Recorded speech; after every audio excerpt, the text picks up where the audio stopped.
Hello everyone, मैं हूं जयेश राजगुर और स्वागत है आप सभी का इस नए इंटरेस्टिंग यूट्यूब वीडियो में। दोस्तों, हम पढ़ रहे हैं क्लास 12 का इकोनॉमिक्स न्यू सिलेबस और ये है chapter number 3B elasticity of demand का आखिरी वीडियो। जी हां दोस्तों, आज की इस वीडियो में हम जानेंगे इंपॉर्टेंस ऑफ इलास्टिसिटी। जी हां दोस्तों, ये जो कॉन्सेप्ट हम कई वीडियोस में पढ़ चुके हैं कि इलास्टिसिटी मतलब रिस्पॉन्सिवनेस, डिमांड का रिएक्ट करना, प्राइस नीचे डिमांड ऊपर, इनकम की वजह से डिमांड में बदलाव, ये सारे जो फैक्टर्स थे इसका एक्चुअली में मायना क्या है, why this elasticity concept is important. आज के इस छोटे से आंसर में आप आसानी से समझ जाएंगे कि इलास्टिसिटी ऑफ डिमांड क्यों इंपॉर्टेंट है। तो अगर आप इस चैनल पर नए हैं तो जरूर से सब्सक्राइब कीजिए, बेल आइकन दबाइए, क्योंकि यहां आपको लगातार ऐसे ही इंफॉर्मेटिव वीडियोस मिलते रहेंगे। स्वाहा। चलिए आज का ये वीडियो शुरू करते हैं।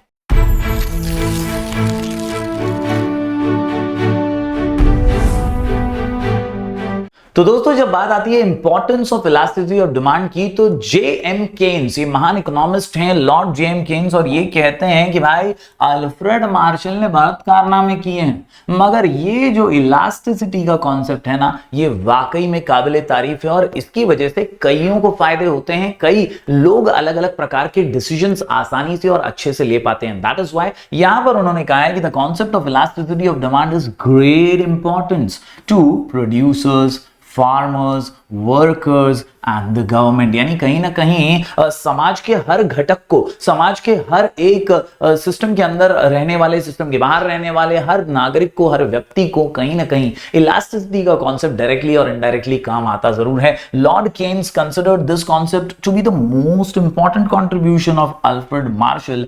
सिग्निफिकेंस ऑफ द कॉन्सेप्ट अब आपको पता चलेगा इन अगले 6 पॉइंट्स के जरिए। जी हां, उम्मीद करता हूं आपको समझ में आया होगा कि आज का आंसर है किस बारे में। बेसिकली इलास्टिसिटी ऑफ डिमांड की तारीफें हैं और यहां पर हम समझने वाले हैं कि कैसे हर किसी के काम आ सकता है इलास्टिसिटी का कॉन्सेप्ट। सबसे पहले भाई, इंपॉर्टेंस टू द प्रोड्यूसर। बेचने वाले को तो बहुत काम का है। इलास्टिसिटी से उसे पता चलता है पब्लिक की नस के बारे में, उसे पता चला पब्लिक की डिमांड कब बदलती है, कब क्या चेंजेस आते हैं टेस्ट में, हैबिट्स में, प्रेफरेंसेस में, इनकम के द्वारा क्या क्या बदलाव आ सकते हैं प्राइस के द्वारा। और ये सारे प्रोड्यूसर जब समझ जाता है बातें, तो वो सही दाम भी तय कर सकता है अपने प्रोडक्ट्स का, अपने कमोडिटी का। Every producer has to decide the price of his product at which he has to sell it. Simple है। For this purpose elasticity of demand becomes important. इसीलिए ये कॉन्सेप्ट बड़ा इंपॉर्टेंट बन जाता है। If the demand for a product is relatively inelastic, यानी कोई ऐसा प्रोडक्ट है जिसकी डिमांड ज्यादा बदलती नहीं है, he will fix up a higher price, यानी वो अंदाजा लगा लेगा ना, वो समझ लेगा कि यार ये वस्तु का डिमांड तो बदलता नहीं है, तो इसको अपन ज्यादा भाव में बेच सकते हैं क्योंकि पब्लिक तो इसको लेने ही वाली है। Yes, similarly the concept of elasticity of demand is also useful to a monopolist to practice price discrimination. यानी कोई ऐसा व्यापारी है जिसको मालूम है कि यार मेरी दुकान है, दूसरे किसी के पास ये सामान मिलता ही नहीं है, तो फिर मैं इसके साथ तो यार खेल सकता हूं ना, कस्टमर से मुंह मांगे दाम ले सकता हूं। ये सारी चीजें इलास्टिसिटी के कॉन्सेप्ट को दिमाग में फिट करके ही प्रोड्यूसर कर सकता है। That is why it is important to a producer. बात करें दोस्तों आगे अगले पॉइंट की, तो यहां पर अगला पॉइंट निकल करके आता है इंपॉर्टेंस टू गवर्नमेंट। सरकार के लिए भी जरूरी है।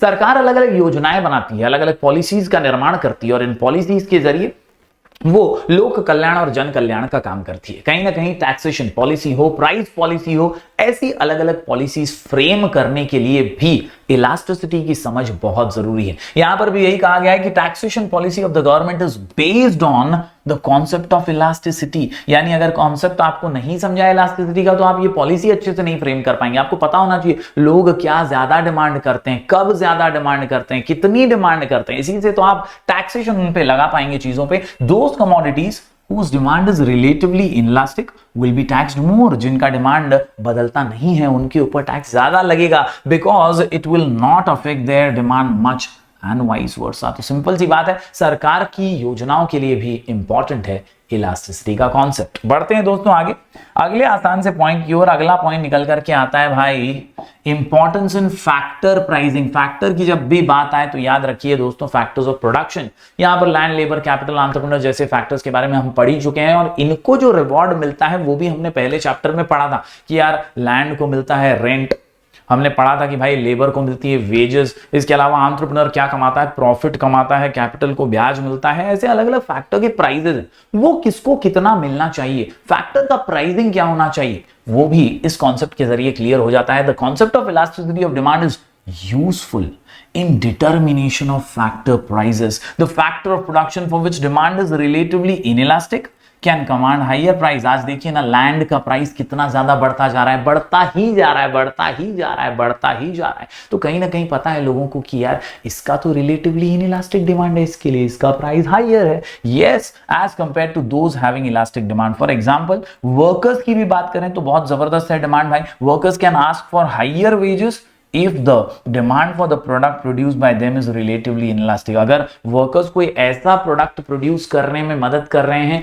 जिसकी डिमांड इनइलास्टिक है, बदलती नहीं है, तो वो लोग higher price, higher wages demand कर सकते हैं। तो दोस्तों उम्मीद करता हूं आपको समझ में आ गया होगा ये concept important in factor pricing. बात करें आगे दोस्तों चौथे पॉइंट की, तो ये पॉइंट निकल करके आता है इंपॉर्टेंस इन फॉरेन ट्रेड। हम पढ़ रहे हैं दोस्तों इंपॉर्टेंस ऑफ इलास्टिसिटी। यहाँ फॉरेन ट्रेड की जब बात करते हैं तो फॉरेन ट्रेड म्हणजे इंपोर्ट एक्सपोर्ट, यहाँ पर आपको टैरिफ, टैक्सेस, विदेशी मुद्राएं, करेंसीज वगैरह के बारे में डील करना होता है। इलास्टिसिटी से आपको पता लगेगा कि यार कौन सा ज्यादा इंपोर्ट, कौन सा कम इंपोर्ट, कौन सा ज्यादा एक्सपोर्ट, कौन सी चीज से ज्यादा पैसा, कितने करेंसी में एक्सचेंज रेट्स आ रहे हैं, क्या टैरिफ के प्रॉब्लम्स आ रहे हैं, ये सारी चीजें डिटरमाइन करना आसान हो जाता है। The concept of elasticity of demand is useful to determine terms and conditions in foreign trade.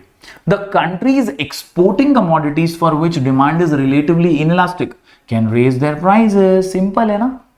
अगर अपने को लगता है यार अपने देश की चाय, आसाम की चाय जो है ये विदेशों में ज्यादा डिमांड हो रही है, यार इसका डिमांड रिलेटिवली इनइलास्टिक है, तो अपन ज्यादा पैसा चार्ज कर सकते हैं ना भाई। तो ये है concept. For example OPEC nations का यहाँ पर उदाहरण दिया गया है। ओपेक नेशंस जो ऑयल प्रोड्यूसिंग कंट्रीज हैं, पेट्रोलियम एक्सपोर्टिंग कंट्रीज हैं, ये हमेशा इंक्रीज करते रहते हैं। आए दिन पेट्रोल डीजल के भाव जो हैं वो बढ़ते कम होते रहते हैं। कहीं ना कहीं उनको पता है ये चीज की इसकी demand relatively inelastic and that is why prices में उतार चढ़ाव हमेशा देखने मिलते हैं। The concept is also useful in formulating export and import policies of a country. तो कहीं ना कहीं इलास्टिसिटी का कॉन्सेप्ट फॉरेन ट्रेड में बेहद काम आता है। बढ़ते हैं दोस्तों आगे अगले पॉइंट की ओर। तो अगला एक और पॉइंट आसान सा निकल करके आता है पब्लिक यूटिलिटीज, सार्वजनिक सेवाएं। Public utilities like railways which have inelastic demand, government can either subsidize them or nationalize them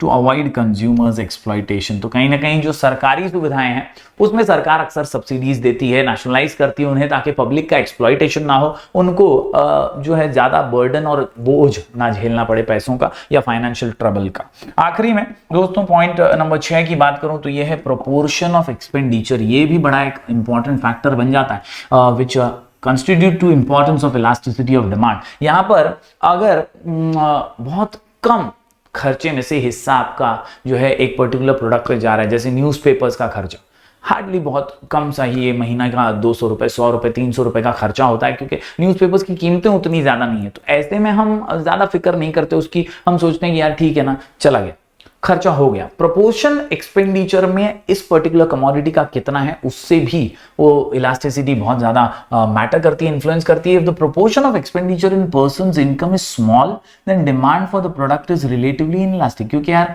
हो रहा है ठीक है ना, 200 रुपए तो है, इतना कोई टेंशन नहीं है, 300 ही तो रुपए है। कहीं ना कहीं अगर आपके खर्चे में वो बैठ जाता है, उतना ज्यादा नहीं है, तो आप फिक्र नहीं करते, relatively inelastic. For example newspapers, if the proportion of expenditure is large then demand for the product is relatively elastic। कहीं ना कहीं आपका खर्चा जो है, प्रोपोर्शन जो है एक्सपेंडिचर का, वो तय करने में भी इलास्टिसिटी का कॉन्सेप्ट इंपॉर्टेंट है। तो ये अलग अलग पॉइंट्स हमने देखे दोस्तों, अलग अलग लोगों को, अलग अलग घटकों को सोसाइटी के, ये इलास्टिसिटी का कॉन्सेप्ट बहुत बहुत हेल्प करता है। उम्मीद करता हूं सभी पॉइंट्स आपने नोट डाउन किए होंगे। जरूर जरूर जरूर इस वीडियो को लाइक कीजिएगा, शेयर कीजिएगा और ज्यादा से ज्यादा स्टूडेंट्स तक पहुंचाइएगा। हम ऐसे ही वीडियोस लगातार आपके लिए लेकर आते रहेंगे। मिलेंगे फिर एक बार कुछ और नए वीडियोस के साथ, तब तक के लिए do like, share and subscribe.